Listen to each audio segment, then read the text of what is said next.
Hi guys, and welcome back to my channel. If you're new here, my name is Ansley, and usually this channel is about me making content about living in Norway. I moved to Norway about 3 years ago, and since then I've been making a lot of travel content and Norway related content. But today I thought it'd be fun to try something a little bit different by reacting to a rom-com about an American girl who moved to Norway and fell in love with a Norwegian man. So not all that different from my own story, which is why I was so drawn towards this movie and why I think it'll be so fun to do some commentary on it. So without further ado, let's get started with watching My Norwegian Holiday.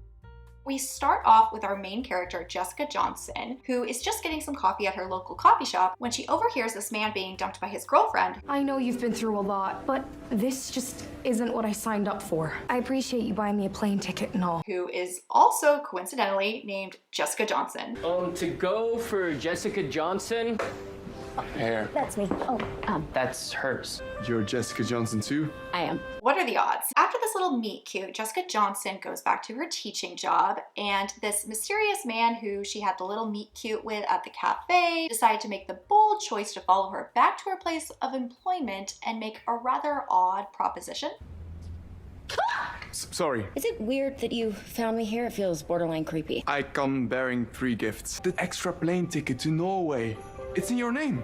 You could spend Christmas in Bergen. That's right. So we're only like a couple minutes into this movie, and this man has already invited a complete stranger, just because she shares the same name as his ex-girlfriend, to travel with him back to his hometown in a foreign country in Norway. Now, if he had just bought travel insurance, none of this would have ever happened. The ticket is non-refundable. Secondly, it's just completely crazy to think that someone from Norway would invite a complete stranger that they've barely had a 5-second conversation with back to their hometown in Norway to stay with them and their family. That's just so wild to me. There's not even like a little bit of cultural overlap with that and how it would really be. But anyways, he makes a proposition, leaves, and Jessica decides she's gonna sleep on it. And of course, this particular Jessica Johnson just so happens to have familial ties to Norway, because in the movie, her grandmother apparently went on a trip to Norway at one point and brought back this troll figurine, and since then it has become a family heirloom. And Jessica is very curious about this. Her grandmother has since passed away, and she really wants to investigate what has happened to her grandmother during this trip to Norway. So she does have an alternative motive to travel to the country that she has just been given a free airline ticket to visit. So she throws all logic out the window and of course travels with this random stranger to a foreign country. Do you snore? Because I will elbow you if you snore. I want the window seat. What could go wrong? Now, one thing leads to another, and Jessica ends up staying with Henrik. Yep, that's right, his name is Henrik, in Norway, because apparently the hotel she picked is bad. Okay, very good. Where are you staying? The Viking. Okay. What's wrong with the Viking? So where are you staying while you're in town? Oh, at the Viking. And his entire extended family seem really on board with this idea of this complete strange American woman crashing at their house. I have an absolutely brilliant idea. You can stay with our grandmother. You will show her to the front bedroom. Come down to breakfast in the morning. It's just so strange that the entire family is on board with this. This would never happen. And I think that's a great segue into the fact that literally no one in this movie is Norwegian. Every single actor that they have hired to play the Norwegian characters in this movie, they're all from the Netherlands. What's even more rich is that the American girl in this movie, she's not even American, she's from Canada. They couldn't get any of the nationalities. I mean, Norway literally has their own version of Hollywood here. There's plenty of Norwegian actors you could have picked from. And don't even get me started on how many American actresses exist out there. It was really almost like an uncanny valley, especially with the main character, because he looked so vaguely familiar, but I just couldn't place it. And then I realized he's the Dutch soccer player from Ted Lasso. Wow, we're watching the end of someone's career. Not now, Jan. Also, something to mention, Dutch and Norwegian are completely different languages, and no one in this movie who's speaking Norwegian, I mean, I know they're trying their best, but it's not the best. Ja, jeg er lettet. Å nei. Jeg har ikke lyst til det snakket om det. Funny enough, the best Norwegian spoken by any character in this movie comes from the little girl. Uncle Henrik, du er her. Selvfølgelig kommer jeg. And even when they're speaking English with their Norwegian accents, that's not really what it sounds like. I mean, it's much better than when they're actually speaking the language, but still it's a little off. It's a little uncanny valley the entire time. Not to mention that this whole movie takes place in Bergen, which is a region of Norway that's a very strong dialect. So they don't even speak the typical Bokmål Norwegian. They have their own dialect in this area. And yeah, they don't even acknowledge that or try to recreate it in any way whatsoever. It's just very amusing as someone who is very attuned to hearing the different dialects in Norway that they think that Bergen Norwegian is going to sound like this weird mishmash of Dutch Norwegian, essentially. Another thing that I find very funny about this whole thing is that they keep referring to this as a small hometown in Norway. This was filmed and is even set in Bergen. They keep saying this is set in Bergen. Bergen is the second largest city in all of Norway. It has 250,000 people. It is the opposite of a small town by Norwegian standards. Also, Bergen stretches across a very large geographical area, but I think for, of course, filming permits and such, they had to stay in mostly the downtown for the filming. But I find it just hilarious that they spent almost the entire time filming in Norway filming on the Bergen. This is a UNESCO World Heritage Site. It's basically just the harbor, so just one tiny little section of the city, but they keep reusing shots of them walking around the Bergen. I mean, it takes maybe like 10 minutes to walk through this whole area, and they keep reusing it throughout the entire movie and pretending like this is how the entire city looks. Like, no, most of the city just looks like a normal modern city, and you chose specifically to film in the historical downtown UNESCO Heritage Site and pretend that that is the entire city. But it's just so funny to me to think that every time they walk outside their house, they just like go down to the most touristy section of the entire city, and then the movie portrays it as like,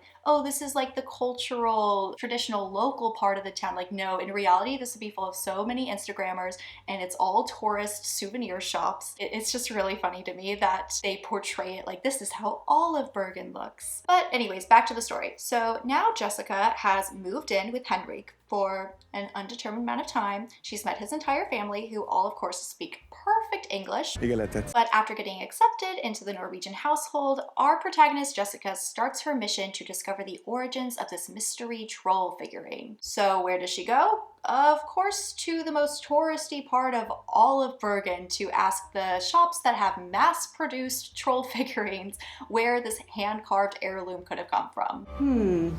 Most of our merchandise is made in bulk. Great detective work. So she goes to the shops, and big surprise, nobody knows the origins of this figurine. Why would they? They're working a minimum wage job in a tourist figurine shop. So while all this is going on, there is a subplot happening with Henrik, where everyone in town is being really weird with him, and we're not really sure why. He's just kind of off, and the townspeople aren't the friendliest towards him, you could say. Man is staring at you. No, he isn't. Bergen. Henrik Ström came back to Bergen, but I didn't believe them. Henrik, it's time for you to pay for your decision. Now, what we end up finding happened with this whole mystery is that he just got injured and he had to fall out of the international competition. I was at the World Cup. I lost control, going 130 kilometers an hour. It was an epic wipeout. A lot of people thought I wasn't going to make it. For some reason, everybody is really upset about it. They're playing it off like, oh, he was their one shot at fame coming from this small town to represent them all. But like I said before, Bergen is the second largest city in all of Norway. They have countless number of athletes. Why would the entire city of 250,000 people be singling out this one athlete who had to drop out because he was injured? Bergen. It's just so funny. It's like the people who created this movie think that Norway are just like tiny towns with 200 people in it and that's it. But during this big reveal, we also run into his old coach, who is still kind of upset about him dropping out of the competition and then just ghosting him, basically. I was happy to hear that you're still coaching. Life is funny sometimes. Then what happens is almost in the next scene after meeting his coach, Jessica shows the troll figurine that she's been looking after to the grandmother of Henrik, and she kind of recognizes it. An old friend who lives in Mount Florian might know something. So she makes the decision that they should go visit Henrik's coach and ask him if he knows anything about it, because she has a hunch that he might have some details here. So they go up to his house, they go inside, she shows him the troll figurine, and then he just freaks out. And next thing we know, we have magically transported to the forest. I think now is a great time to mention this is supposed to be during Christmas time. Where is all the snow? Bergen is the rainiest place in all of Norway. It should be full of snow, but everywhere you see the snow, it looks like it was just like a faint little pretend dusting of it. No, it should be up to their knees right now. And all of these sunny, clear sky days, that's completely unrealistic for Bergen as well. But anyways, they're in the forest, and this particular forest I do recognize. It actually is a very popular hiking area. It's on the Fløyen mountain. So they have this trolley that can take you to the top of the mountain. There's a big visitor center, lots of hiking trails, lots of kids and families up there every single day basically. It's very lucky that they're completely alone on this part of the mountain and there's nobody running around. But anyway, they had to go to the forest, of course, for dramatic effect. And this is when we get the big reveal of the movie, right? It was your grandmother's favorite spot, which is why I carved her that troll from a piece of spruce that I found right over there. We became inseparable. When did my grandmother leave Bergen? She left on the 2nd of January, 1968. My mother was born on July 15, 1968. Wait, that means that you... I can't answer questions right now.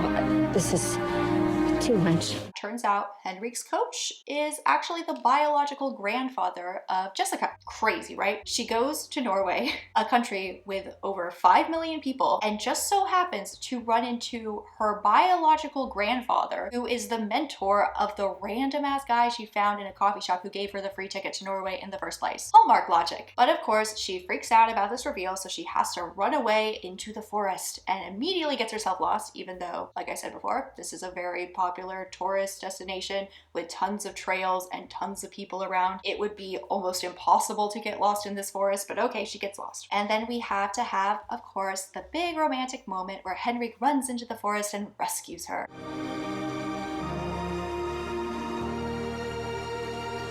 But after the big rescue, they do the next logical thing, which is attend a wedding. Oh yeah, there's a wedding happening too, because why not? So they go to the wedding, they have a nice time, Jessica chills out a little bit, falls more in love with Henrik, and then at the end of the movie, of course, we have a big reconciliation between her and her biological grandfather, and she just decides on a whim to completely abandon her life in America and just move in with this random Norwegian family she's been staying with, and also maybe eventually live with her grandfather. It's the key to the downstairs apartment to my house. That won't be necessary. JJ already has a home here in Bergen. Also doubly works out because something I skipped earlier in this movie was that she was just sitting outside of the university and a random woman came up to her and basically offered her a job at the university. Kan jeg hjelpe deg? Because that's how easy it is to get a job in Norway, apparently. You're just sitting there and someone gives it to you, and then you're just sitting there and you find out you're related to a Norwegian and can just move here with no barriers whatsoever. Very realistic, Hallmark. So with her job secured, her familial lineage secured, linking her to Norway, and a cute Norwegian boyfriend to top it all off, her new life in Bergen is complete. Alright, so some final thoughts on the overall plot and content of the movie. Was it at all accurate to Norwegian culture or Norway in general? I mean, they definitely did a lot of research and they did get a lot of the details of Norway right, which I appreciate. They included a lot of Christmassy things, of course. They had the julebrus, they had aquavit, they had the St. Lucia Christmas concerts for children, they had the krumkake, black licorice, having 2 duvets, brunost, of course, and most impressively, they did get what looked like real bunads for all of the actors to wear, so that was very impressive. But on the flip side, they also got a couple things wrong. The personalities of some of the people in Norway wasn't quite what I expected. They also chose to film in the most touristy parts of Bergen and pretended that that was the whole country. As someone who had never visited Bergen before, you wouldn't notice this, but as someone who's been there a couple times now, I found it very funny to see where they chose to film this. They really messed up with the language element. They didn't try the Bergen dialect at all. It was really hard to understand their Norwegian, and then their accent speaking English was also a little off. And another thing which I thought was crazy was this whole movie takes place in the middle of December, but it was always light out, there was no no snow hardly at all. The weather was always great, so that was also very unrealistic too. And the biggest issue of all is how they made it look like moving to Norway is just an easy peasy thing you could do on a whim. Of course, they have to have the happily ever after. It's a Hallmark movie, but that was just so hilarious, to be honest. It definitely romanticizes Norway. I really appreciated all the details they had, but the overall plot is, of course, just a cheesy Hallmark rom-com, so you kind of have to suspend your disbelief a little bit with those. But of course, you'll probably see what I mean if you yourself ever decide to visit Bergen one day. Okay, but that was my take then on my Norwegian holiday. Make sure to leave a comment below if you want me to review any other types of Norwegian movies, because I thought this was super fun. Make sure to like and subscribe, and I can't wait to see you all in my next video. Bye guys!